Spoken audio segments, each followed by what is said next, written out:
trop content de faire cette vidéo. Nous sommes en 2006 et Nelly Furtado domine la pop avec ce hit.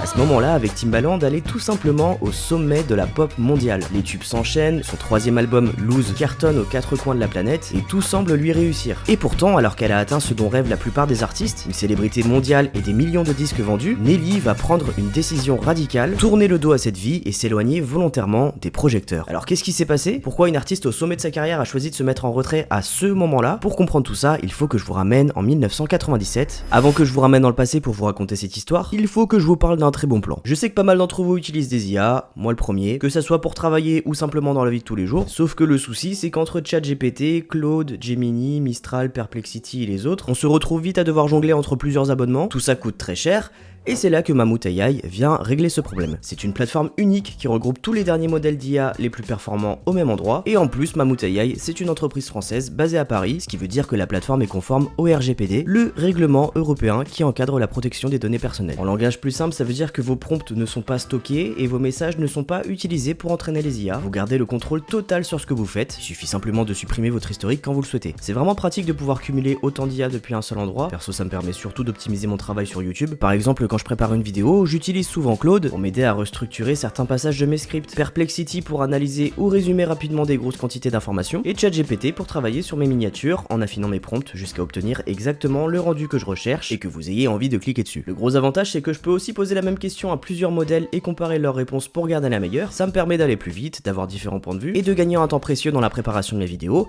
et tout ça à partir de seulement 10 € par mois. C'est vraiment trop chouette si vous aussi vous souhaitez optimiser votre travail sans vous éparpiller et en faisant des économies. Le lien pour tester Mammouth AI est en description et en commentaire épinglé. Nous sommes en 1997 à Toronto quand la vie de notre protagoniste Nelly Furtado est sur le point de complètement basculer. Mais avant de vous expliquer pourquoi, il faut que je vous ramène un petit peu en arrière. Nelly naît au Canada, dans la province de la Colombie-Britannique, au sein d'une famille d'origine portugaise. Et retenez bien ce détail parce que le Portugal va profondément façonner son identité artistique tout au long de sa carrière. Depuis toute petite, elle est passionnée par la musique, elle chante régulièrement en portugais lors des fêtes de la communauté, elle apprend l'espagnol, s'essaie à plusieurs instruments et grandit dans un environnement où ses parents ont aussi à cœur de lui transmettre le goût de l'effort. Pour gagner ses premiers sous, ça lui arrive d'aider sa maman qui était femme de ménage. Jusqu'ici, Nelly grandit surtout dans un univers très marqué par ses racines portugaises, et c'est au tout début des années 90 qu'elle va se prendre sa première claque musicale.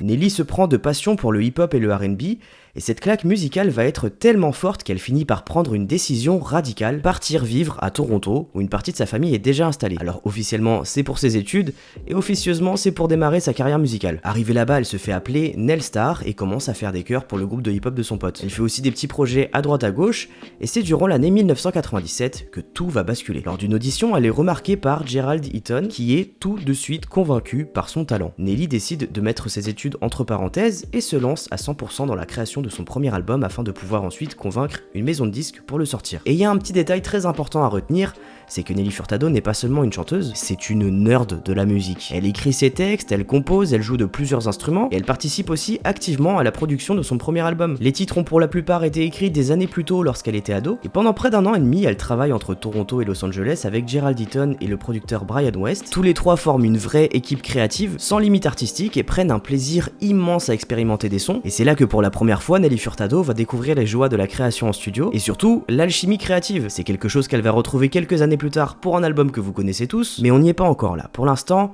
on est en 1997, et il faut faire avec les moyens techniques du moment. Pro Tools, le logiciel qu'on retrouve le plus en studio, est en train de révolutionner la manière de produire de la musique. Là où auparavant il fallait d'imposantes consoles analogiques, désormais il n'y a plus besoin et c'est possible d'enregistrer, de mixer et d'empiler des dizaines de pistes directement sur un ordinateur. Mais bon, même si c'est révolutionnaire, on est en 1997. Le logiciel plante sans arrêt, même si c'est encore un peu le cas aujourd'hui, au point qu'un morceau de l'album leur demandera près d'1 mois d'enregistrement à cause de ces bugs à répétition. Et paradoxalement, ces contraintes vont aussi leur laisser le temps d'expérimenter, d'affiner chaque détail en faisant appel à des musiciens de rue, et de façonner le son si particulier de ce premier album qui ne ressemble à aucun autre de ce qu'on pouvait entendre à l'époque. Au début, on voulait beaucoup comparer Nelly Furtado à Britney Spears et Christina Aguilera aux États-Unis, et c'est vrai qu'on n'entendait pas du tout ce genre d'instrument dans la pop des années 2000. Bref,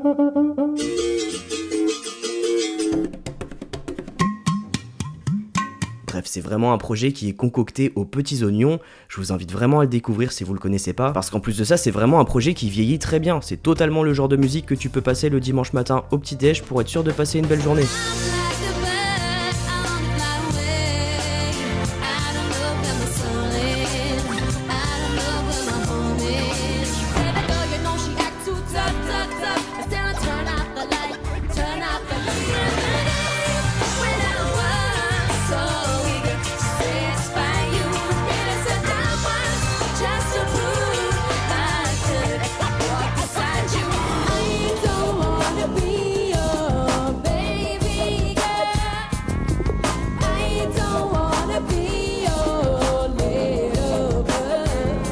Très rapidement, le projet va capter l'oreille de DreamWorks, un label qui n'existe plus aujourd'hui, et si vous suivez mes vidéos, vous savez que j'ai l'habitude de parler d'artistes qui se font un petit peu avoir dans la musique à cause d'une grosse méconnaissance du système ou d'un manque de contrôle créatif. Et pour l'une des premières fois sur cette chaîne, et franchement ça mérite des applaudissements, ça va pas du tout être le cas de Nelly Furtado. Dès sa signature, le premier truc qui va être important pour elle, c'est de garder son contrôle créatif. Et surtout que personne ne décide à sa place. Donc elle leur dit, j'accepte de faire mon premier album avec vous, en revanche, si jamais à un moment donné dans ma carrière j'ai envie de faire un album en espagnol ou en portugais, et bah je pourrais le faire parce qu'on va mettre une petite clause dans le contrat qui dit que j'ai le droit. Et ça, quand je veux. Elle veut au maximum préserver ses racines et ses valeurs, hors de question qu'on l'habille plus sexy pour coller aux standards de l'époque, ou qu'on lui impose une nouvelle coupe de cheveux. Elle préfère porter des vêtements dans lesquels elle se sent bien, et assumer pleinement son côté un petit peu fille ordinaire. Elle n'a aucune envie de rentrer dans le moule de la pop star préfabriquée. Ce qui l'intéresse, c'est pas que les gens connaissent son visage, c'est qu'ils connaissent sa musique. Et ça va avoir beaucoup d'importance pour la suite de cette histoire.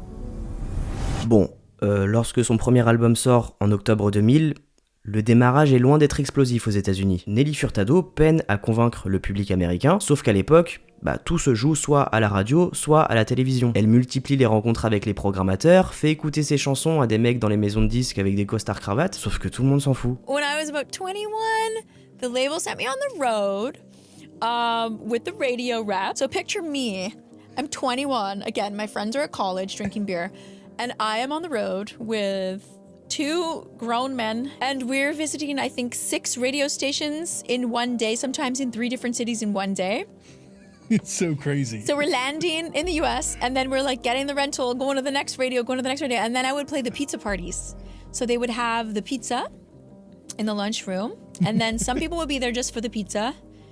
But some people might take an interest, and I would say, "Hi, I'm Nelly Furtado," and then I would sing "I'm Like a Bird." Il faudra près de 10 mois pour que l'album Wow Nelly s'installe réellement dans les classements. Peut-être que son univers, un mélange de folk, de pop et d'influences du monde entier, était tout simplement trop européen pour les Américains, et c'est assez similaire à ce que je vous racontais dans ma vidéo sur Cat Deluna. Leurs projets à toutes les deux ne vont pas marcher tout de suite aux États-Unis, mais plutôt en Europe, et surtout au Canada pour Nelly. Et petit à petit, les étoiles commencent peu à peu à s'aligner, et Nelly va faire un truc qui va la propulser sur le devant de la scène aux États-Unis. Ce petit truc là, on en parlera tout à l'heure, mais ça aura pour conséquence que Nelly va enfin trouver du succès avec son premier album et surtout avec le premier single, I'm Like a Bird. À seulement 23 ans, elle remporte son premier Grammy Award et 4 Juno Awards au Canada, qui sont l'équivalent des Grammy, alors que 3 ans auparavant, elle faisait encore des ménages dans les motels avec sa mère. Alors pour autant, le succès ne lui monte pas à la tête, au contraire même, elle commence à développer un petit syndrome de l'imposteur et se demande si elle ne va pas finir par être une one hit wonder. Sa popularité est telle qu'on lui propose même $500 000 pour poser en couverture de Playboy, une offre qu'elle refuse catégoriquement, fidèle à l'image qu'elle s'est toujours construite, celle d'une artiste qui veut être reconnue pour sa musique et pas pour son physique. Cette volonté de rester elle-même va d'ailleurs nourrir son deuxième album. Lors des campagnes promotionnelles, Nelly a un petit peu l'impression qu'on essaie de gommer ses origines. Elle trouve qu'on essaie de lisser son identité pour la rendre plus acceptable sur le marché américain. Et tout ça va la mener à créer son deuxième album qui sort en 2003, il s'appelle Folklore, c'est un disque beaucoup plus personnel, imprégné de son héritage familial et de l'histoire de l'immigration de ses parents. L'album conçu alors qu'elle est enceinte de son premier enfant est plus doux dans ses sonorités, mais aussi plus intime dans ses textes. Et cette fois-ci, il ne va pas du tout convaincre le public américain.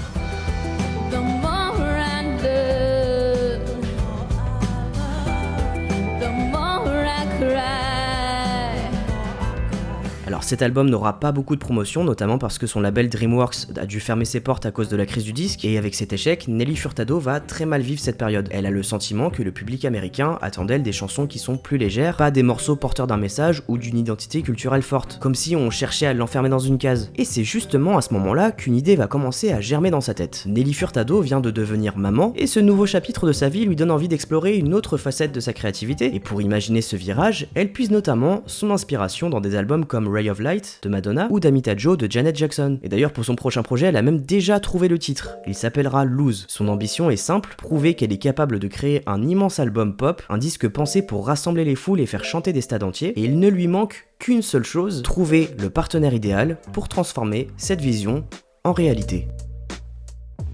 À ce moment-là, elle n'en a pas encore conscience, mais le partenaire idéal, elle le connaît déjà depuis 5 ans. Vous vous souvenez tout à l'heure quand je vous ai dit que Nelly Furtado a fait un petit truc qui a propulsé sa carrière aux États-Unis? Et bah ce petit truc, c'était ça.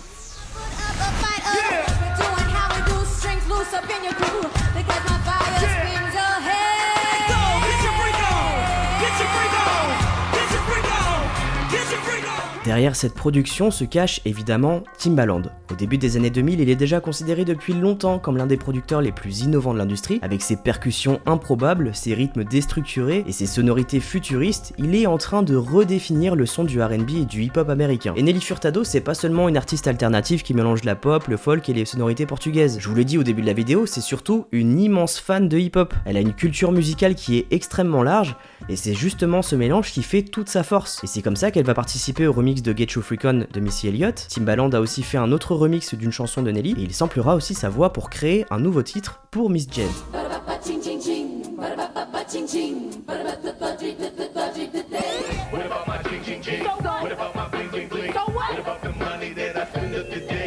Donc au tout début des années 2000, on est déjà à leur 3e collaboration ensemble, il y a une véritable complicité artistique qui s'installe entre eux, et ils découvrent surtout qu'ils partagent le même goût pour les expérimentations musicales, au point qu'ils envisagent même de former un groupe juste tous les deux. On est maintenant en 2004, Nelly Furtado vient de vivre une grosse rupture amoureuse, elle se retrouve désormais maman célibataire, et elle a envie de tourner la page, elle a envie de rentrer dans une nouvelle ère. Elle a déjà enregistré quelques démos avec Pharrell Williams et Scott Storch, mais elle cherche encore la bonne direction pour son futur album. Et c'est alors que Jimmy Iovine, pas Lovin, comme j'ai pu le dire plein de fois dans la vidéo sur les Pussycat Dolls, désolé, lui dit pourquoi tu travaillerais pas avec Timbaland? En ce moment il est dans une période de créativité exceptionnelle, ça va faire presque 2 ans que vous vous êtes pas vus, va le voir, il est dans son studio à Miami. Nelly se dit ouais pourquoi pas, elle s'envole avec son bébé et sa cousine qui va faire office de babysitter, et dès leur retrouvaille, l'alchimie entre Timbaland et Nelly Furtado est toujours intacte. Et ce qu'ils ne savent pas encore, c'est qu'ils sont sur le point de donner naissance à un album qui va marquer à tout jamais la pop des années 2000. Un disque dont la force principale ne sera pas seulement les chansons, mais la connexion créative presque magique entre Nelly Furtado et Timbaland. J'en avais déjà parlé dans ma vidéo sur Timbaland, mais ce type est un véritable ovni. C'est le genre de producteur capable de transformer n'importe quel bruit en tube, et quand Nelly découvre son studio à Miami, qui s'appelle le Hit Factory, l'usine à hit, elle hallucine. Parce que c'est rempli d'instruments de percussion. Il fait du beatbox, tape sur des objets du quotidien comme des emballages de sandwich, des bouteilles de vodka vide, il enregistre des sons improbables, et pour Nelly, ça lui rappelle un petit peu les moments où elle a enregistré son tout premier album, et elle se dit immédiatement qu'elle est tombée au bon endroit. Il y a une espèce de connexion presque télépathique qui s'installe entre eux, et beaucoup de gens qui ont côtoyé Timbaland racontent qu'ils détestent le small talk. C'est soit il se lance dans une conversation passionnée sur un sujet qui le stimule vraiment, soit il ne dit quasiment rien. Et Nelly Furtado dira en interview que c'est exactement pareil avec sa musique. Il n'y a pas de demi-mesure. C'est soit il crée quelque chose qui donne immédiatement envie de bouger, soit ça part à la poubelle. Et pour cet album, il va vraiment chercher l'excellence. Nelly le comprend très vite, et même si l'ambiance est très chill, elle va tout faire pour être à la hauteur. Résultat, chacun pousse l'autre à donner le meilleur de lui-même, et cette énergie créative et l'excitation va même provoquer quelques accidents parce que dès le premier jour, Timbaland lui dit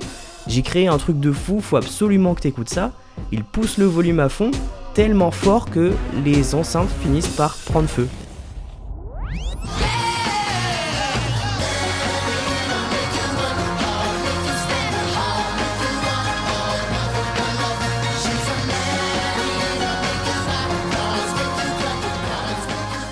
Alors méthode de travail et leur emploi du temps ne sont pas non plus très ordinaires. Ils laissent souvent les micros ouverts pour capturer leurs conversations, leurs éclats de rire. Nelly, elle, de son côté, passe ses journées avec sa fille de 20 mois avant de rejoindre le studio en soirée. Lorsqu'elle s'endort quelques heures sur un canapé en étant épuisée, Timbaland part en boîte de nuit pour observer ce qui fait danser les gens, avant de revenir au beau milieu de la nuit avec de nouvelles idées et de reprendre les sessions jusqu'au lever du soleil. Et c'est justement ce contexte qui va rendre cet album si spécial. On a le soleil de Miami, cette atmosphère de liberté, Nelly qui sort d'une séparation et qui a simplement envie de profiter et de faire la fête, et en face on a un Timbaland qui est au sommet de son inspiration créative. Et le plus fou, c'est qu'à mesure que les chansons naissent, il y en a aucune qui finit à la poubelle. Hormis un feat entre Nelly Furtado et Justin Timberlake, qu'ils ont pas eu le temps de finir, je suis dégoûté, j'ai pas réussi à trouver la démo. Et depuis tout à l'heure, je ne mentionne que le nom de Timbaland et de Nelly Furtado, mais en vérité, il y avait deux autres personnes qui travaillaient avec eux. Parce qu'en studio, Timbaland s'entourait souvent de ses fidèles collaborateurs, qui produisaient certains titres, mais on mettait le nom de Timbaland par-dessus. On a en premier Danja, qui participe ici à son tout premier grand projet aux côtés de Timbaland. Et de l'autre côté, on a Jim Beans, dont les harmonies vocales apporteront une toute autre couleur aux chansons de l'album, notamment sur une chanson qui n'aurait pas dû exister. Un soir vers 4h du matin, Timbaland taquine Nelly en lui disant qu'elle n'est plus capable de créer quoi que ce soit, qu'elle est trop fatiguée. Et résultat, pour se venger, elle fonce derrière le micro, elle commence à enregistrer des trucs, elle baragouine des paroles, et pendant ce temps-là, Timbaland derrière il est en train de construire l'instrumental autour de sa voix.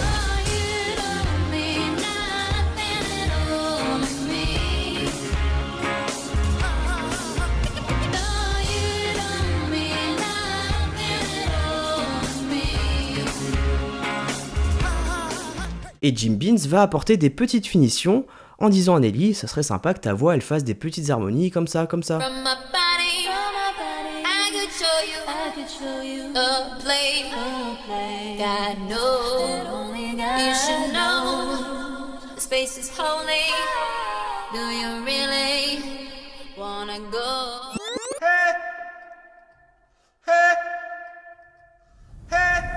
Et en fait, ça résume totalement l'esprit de cet album. On privilégie l'instinct, l'énergie du moment et le lâcher-prise. Bref, ce studio, c'était vraiment the place to be. Il y a plein d'artistes qui débarquaient à l'improviste pour faire un petit coucou tellement l'ambiance était bonne. Chris Martin du groupe Coldplay leur rendra visite après les MTV Awards qui se déroulaient à Miami. Et pour lui, c'était un truc de fou de rencontrer Timbaland. Et pour Timbaland aussi, c'était un truc de fou de rencontrer Chris Martin. Donc ils vont commencer à faire une session de jam. Timbaland, il est tellement excité à l'idée de le voir qu'il l'appelle même pas Chris Martin, il l'appelle Coldplay. Il lui dit « Hey Coldplay, va chercher ta guitare, on va faire une musique ». Et Nelly, elle est crevée. Du coup, elle leur dit « Les gars, moi je vais rentrer, j'ai la petite à m'occuper demain matin ». Et Chris Martin, il est dégoûté. Il est avec sa guitare, il est en train de chanter et il dit « Oh, why do all good things come to an end ?» Et là, ils se regardent tous et ils se disent « Bah, faut qu'on en fasse une musique. » Give us a sick beat, man. Give us a sick beat.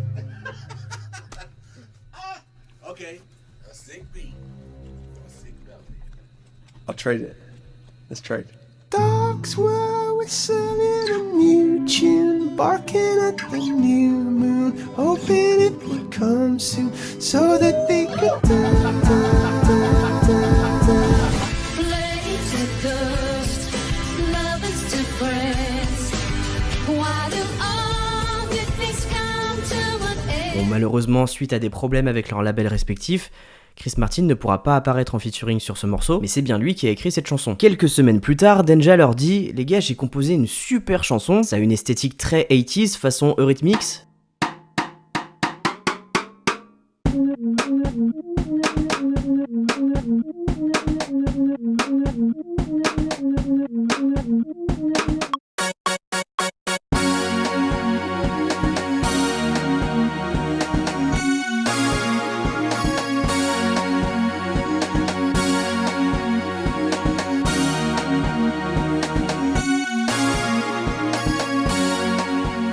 Nelly adore l'instrumental et pour l'écriture elle va s'inspirer des groupes comme Salt&Peppa ou TLC, un espèce de ping-pong entre un homme et une femme où cette dernière assume pleinement sa personnalité et sa sexualité sans avoir à s'en excuser, d'où le titre qui s'appellera Promiscuous, qui signifie quelqu'un d'un petit peu volage. Promiscuous girl, wherever you are, I'm all alone, and it's you that I want.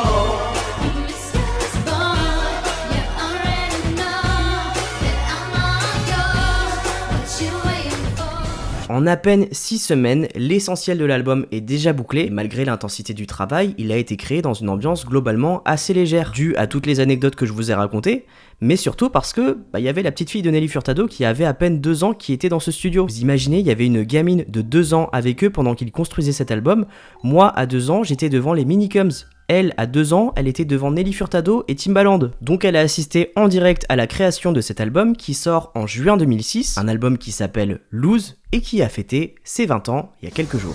Qui sont bien sûr incroyables, ça a bien évidemment été un succès planétaire qui a marqué nos années 2000. Et Nelly Furtado est devenue, après Aaliyah, Missy Elliott ou encore Justin Timberlake, l'une des plus grandes muses créatives de Timbaland, qui enchaîne quelques mois plus tard avec l'élaboration de Future Sex Love Sounds de Justin Timberlake, puis son propre projet solo, Chuck Value, une période que beaucoup considèrent encore aujourd'hui comme son apogée artistique, et qui est née grâce à l'album Lose de Nelly Furtado. Talked to Timbaland, I don't know how long ago, that was like a year ago, and he was like, thank you. He said, thank you for being so open. Your energy was so open right before you made Loose, and I think that's why it was magical. He's like, you were just open. Au passage, ils vont aussi profiter de l'énorme popularité de Justin Timberlake et Nelly Furtado et du fait qu'ils soient tous les trois sur le toit de la pop pour créer un titre ensemble, un titre un petit peu spécial qu'on appelle une diss track, c'est-à-dire une chanson contenant des pics adressés à d'autres artistes. Timbaland s'en prend à Scott Storch, qui est un autre producteur avec qui les relations se sont fortement dégradées après des désaccords. Justin Timberlake glisse quant à lui une pique à Prince, en référence à des propos qui lui avaient été rapportés sur le titre Sexy Back, et Nelly Furtado vise Fergie des Black Eyed Peas, persuadé à l'époque que certaines paroles de la chanson Fergalicious étaient une attaque déguisée à son encontre.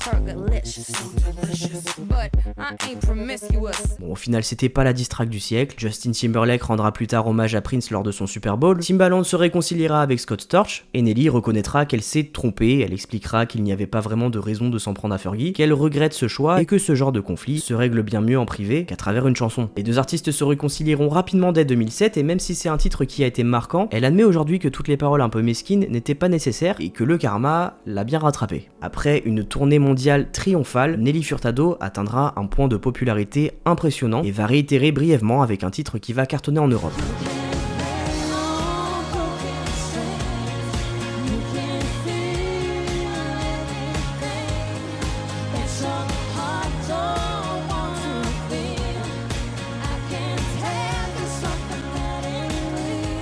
Au Canada, elle fait même monter sur scène pour ses premières parties un tout jeune rappeur de Toronto qui n'est pas très connu à ce moment-là. Il joue dans une série qui s'appelle Degrassi et il s'appelle Drake. Je sais pas si vous le connaissez, mais même si cet album est un énorme succès, en coulisses, ça va être très difficile pour Nelly. Entre les voyages, la pression permanente des classements et sa vie de jeune maman qui emmène son bébé avec elle sur les routes en tournée, elle commence à s'épuiser et réalise surtout que dans l'industrie musicale, rien n'est jamais suffisant. Même lorsque 2 singles sont numéro 1 et que les salles sont pleines, l'attention se porte sur le morceau qui marche un peu moins bien ou sur la seule date qui n'est pas complète. Cette pression finit par la rattraper, elle admettra plus tard avoir parfois pleuré en coulisses et ne pas avoir réussi à profiter pleinement de cette ascension fulgurante. Et alors qu'elle est au sommet de sa carrière et qu'on lui propose même de prolonger l'aventure de Lose en faisant un autre album dans la même lignée avec Timbaland, elle va dire non. Nelly Furtado va choisir de ralentir et de reprendre le contrôle de sa vie en mettant de côté sa notoriété. Parce que comme je vous l'ai dit au tout début, sa priorité n'a jamais été la célébrité, mais la liberté.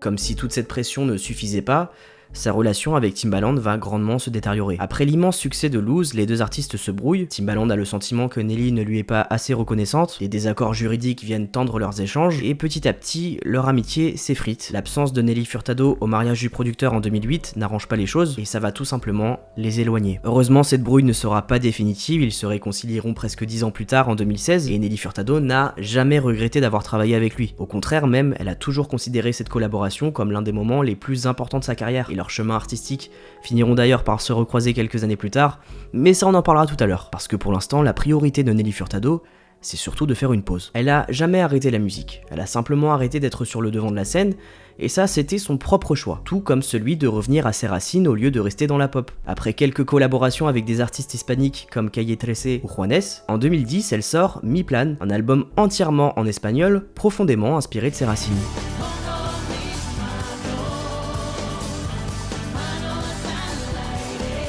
Le projet rencontre un très beau succès et confirme surtout son envie de ne pas du tout suivre les tendances du moment. La suite de sa carrière sera à son image, avec quelques collaborations marquantes, humanitaires, puis un nouvel album indépendant en 2012, avant de choisir de se mettre volontairement en retrait pendant plusieurs années. En 2017, elle revient avec The Ride, un disque très personnel dans lequel elle raconte sa difficulté à se retrouver après des années passées sous les projecteurs. Avec le recul, elle explique avoir ressenti le besoin de revenir à une vie plus simple, prendre des cours de céramique, écrire, travailler quelque temps à la bibliothèque de l'école de sa fille, ou même tenir la caisse du magasin de disques d'un ami. Une façon, selon ses propres mots, de se reconnecter à celle qu'elle était avant la célébrité. Pendant cette période, elle agrandit aussi sa famille avec 2 autres enfants et s'éloigne naturellement des studios. Elle va malheureusement rompre avec son mari, et comme un drôle de clin d'œil au passé, alors qu'elle traverse une rupture amoureuse qui lui fait beaucoup de mal et qu'elle redevient maman célibataire, elle ressent une nouvelle fois cette envie de renouveau qui l'avait poussée à l'époque à créer l'album Lose. Selon ses propres mots, ses meilleurs hits sont toujours créés après une période de rupture, parce que c'est une période où t'as envie de renouveau, de profiter, tu te sens plus libre, et elle va ressentir le besoin de faire de la musique, mais comme ça fait longtemps qu'elle en a pas fait, elle va prendre le temps de réécouter ses anciens projets, sauf que ce qu'elle ne sait pas, c'est que le monde entier va faire exactement pareil qu'elle. Sur TikTok, la Gen Z et les DJ transforment Promiscuous, Maneater ou Say It Right en tendance virale. Et tout ça s'est passé sans que Nelly s'en rende compte parce qu'elle savait pas utiliser TikTok. C'est sa fille aînée qui va lui expliquer que ses anciennes chansons sont en train de cartonner et du coup elle comprend mieux pourquoi partout où elle va, elle réentend ses anciens titres comme s'ils venaient de sortir. Elle est même invitée sur scène par Drake, celui qui assurait ses premières parties de ses concerts au Canada bien avant de devenir une superstar mondiale, et en voyant des milliers de jeunes de 20 ans chanter ses morceaux, et Nelly prend conscience que Lose est devenu un classique qui dépasse les générations. Ce regain de popularité la pousse à revenir en studio, elle retrouve même Justin Timberlake et Timbaland pour un nouveau morceau en 2023. Alors sur le papier ça donnait grave envie, ça faisait un beau clin d'œil au passé, sauf qu'en 2023 l'image de Justin Timberlake elle s'était pas mal détériorée. Timbaland, ça me fait mal de dire ça mais faut dire la vérité, c'est plus le Timbaland qui nous faisait plein de hits dans les années 2000. Et malheureusement, alors qu'il y avait une grosse hype autour de leur retour, et que ça aurait dû les pousser à revenir en trio pour faire des nouveaux projets, et ce titre ne va pas du tout marcher. Faut dire aussi que la chanson elle est très décevante, c'est pas du tout ce qu'on aurait imaginé pour un retour, mais ça va pas empêcher Nelly de poursuivre sur sa lancée avec Seven, son dernier album en date qui est sorti en 2024, qui est totalement dans le même esprit que Lose. Un album largement salué par ses fans, et sur lequel travaille également sa fille qui a aujourd'hui 23 ans et qui est devenue l'une de ses collaboratrices artistiques. Oui tu m'étonnes, quand t'as passé les premières années de ta vie avec Timbaland en studio, ça laisse des traces. Et alors que tout semblait plutôt bien se passer, qu'on voyait Nelly réapparaître de plus en plus en concert et en festival, elle annonce en fin d'année 2025 qu'elle va y mettre un terme et qu'on ne la verra plus jamais ni en tournée, ni en concert. Plusieurs médias relient cette décision aux nombreuses critiques sur son physique qu'elle a subies ces dernières années. Elle a pris du poids et suite à de nombreuses critiques et moqueries sous les vidéos relayées d'elle en concert, Nelly avait pris la parole pour expliquer la pression esthétique qui pèse sur les artistes, surtout sur les femmes, et elle a raconté son chemin vers une meilleure estime d'elle-même. Même si elle a annoncé qu'elle ne veut plus apparaître sur scène, c'est très important de préciser qu'elle n'a pas annoncé qu'elle arrêtait sa carrière. Nelly se définit avant tout comme une autrice-compositrice et laisse entendre qu'elle continuera à écrire, enregistrer et collaborer sur de nouveaux projets avec d'autres artistes, comme c'est le cas dernièrement avec son titre avec Major Lazer pour la Coupe du Monde. Elle a également révélé avoir reçu un diagnostic tardif de TDAH, une découverte qui lui a permis de mieux comprendre certains aspects de son quotidien et qui a peut-être aussi influencé son désir de vouloir ralentir. Finalement, c'est peut-être ça qui résume le mieux l'histoire de Nelly Furtado. Depuis ses débuts, elle a toujours privilégié la liberté créative et surtout son équilibre personnel plutôt que la course à la célébrité. Elle a changé de style quand elle en avait envie et pas parce qu'on lui a demandé de le faire. Elle a enregistré en espagnol alors que personne ne l'attendait sur ce terrain, elle a disparu des radars pour élever ses enfants, et puis elle est revenue uniquement quand elle en ressentait le besoin. Et en vérité, c'est comme ça que chaque artiste devrait agir. Aujourd'hui, elle a 47 ans et après près de 30 ans de carrière, rares sont les artistes qui peuvent se dire qu'ils ont toujours fait ce qu'ils avaient vraiment envie de faire sans se laisser dicter leur direction par l'industrie musicale. Nelly Furtado a laissé une empreinte durable sur la pop des années 2000, elle a inspiré toute une génération d'artistes par son mélange de genres et son refus de rentrer dans les cases, tout en étant reconnue dans son propre pays avec son entrée au Hall of Fame de la musique canadienne en mars 2026. Et moi je peux dire que bravo Nelly Furtado, merci pour les classiques. Je suis trop content d'avoir bossé sur cette vidéo. Je suis désolé si j'ai pas du tout été objectif avec elle. Je la kiffe trop. Je kiffe trop ses chansons. Et je sais pas, avec toutes les interviews que j'ai vues, j'aime trop ses valeurs, j'aime trop ce qu'elle dégage. Elle a l'air trop gentille cette femme. Encore un gros merci à Mammouth AI d'avoir sponsorisé cette vidéo. Si vous souhaitez utiliser tous les modèles d'IA depuis un seul endroit, et ça pour seulement 10€ par mois, le lien est en description et en commentaire épinglé. Moi je vous dis à très bientôt pour une nouvelle vidéo.